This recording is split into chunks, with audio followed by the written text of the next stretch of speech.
Hey, Ninth and O, my name's Drew Smith. I'm the youth pastor here at Ninth and O Baptist Church, and these are Devotionables, more or less brief devotions for more or less busy people. And today, on this devotional, we're going to start off in a different place, maybe even kind of an awkward place. We are going to attempt to disagree with Jesus. Now, I'll give you a heads up, we will fail in the end, but we're going to give it a shot anyways.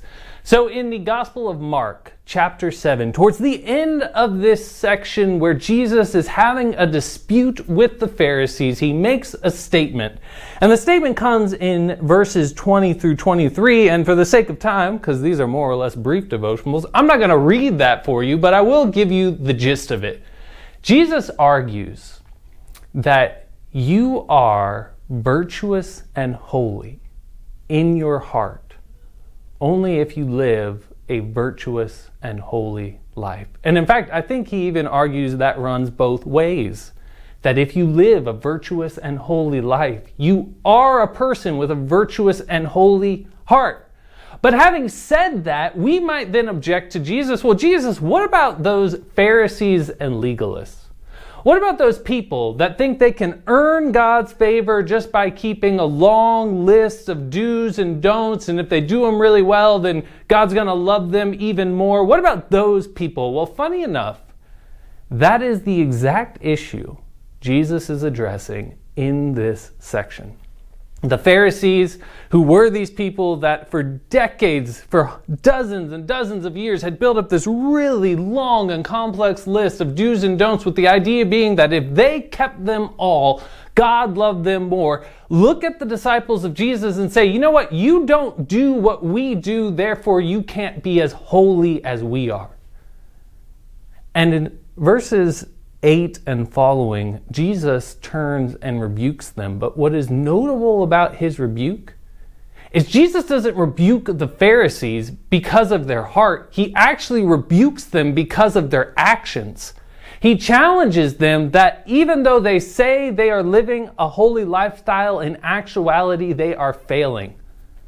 That they are not doing the things that a truly holy and righteous person would do. But then we get to the end of that section and there's this lingering question. Well, okay, if the Pharisees are failing, if they're not living a truly virtuous and holy lifestyle, then what does such a lifestyle look like? And we get the answer in the very next story that Mark inserts. Verses 24 and following. He, being Jesus, got up and departed from there to the region of Tyre. He entered a house and did not want anyone to know it, but he could not escape notice. Instead, immediately after hearing about him, a woman whose little daughter had an unclean spirit came and fell at his feet. The woman was a Gentile, a Sisyphean by birth, and she was asking him to cast out the demon from her daughter. He said to her, "Let the child be fed first, or the children be fed first, because isn't it right to take the children's bread and throw it to the dogs?" But she replied to him, "Lord, even the dogs under the table eat the children's crumbs." Then he told her, "Because of this reply, you may go. The demon has left your daughter." When she went back to her home, she found her child lying on the bed, and the demon was gone. Now, you read that, and the immediate thing you think is, holy cow, Jesus, that is a harsh reply to this poor woman. But what's important to see is that Jesus' reply forces the woman to justify why she is worthy for him to do this deed, to grant her request. And rather than do what the Pharisees do and try and elevate herself, she instead accepts her lowliness and pleads for the mercy of God. Friends, the lifestyle of a truly holy person is one that accepts our own lowliness and pleads for the mercy of God.